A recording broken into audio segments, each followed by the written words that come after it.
The death of Judas? Did Judas really hang himself after betraying Jesus? The story of Judas Iscariot's betrayal of Jesus and his subsequent death is found in the Gospels of Matthew and Acts. Judas was one of Jesus' 12 disciples, but he betrayed Jesus to the religious leaders for 30 pieces of silver. After Jesus was arrested, Judas realized the gravity of his actions and was filled with remorse.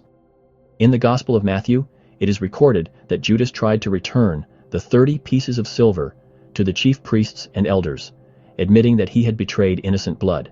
However, they rejected him and told him it was his problem. Overcome with guilt and despair, Judas threw the money into the temple and went out to hang himself. His death by hanging is mentioned specifically in Matthew chapter 27 verse 5. His actions reflected his overwhelming remorse, but they also showed a lack of hope in God's forgiveness.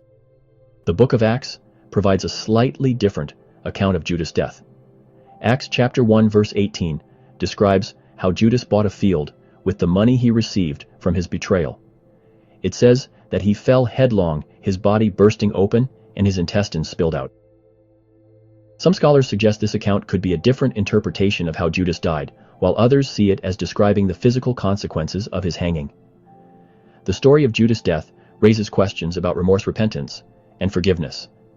Judas felt guilty for his actions, but he never sought forgiveness from Jesus.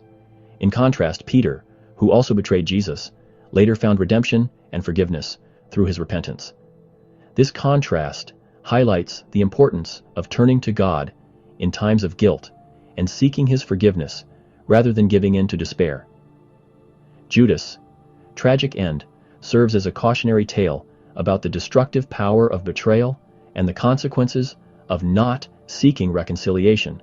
While his actions were grievous, they also remind us of the importance of repentance and the hope for forgiveness that is always available through Jesus Christ.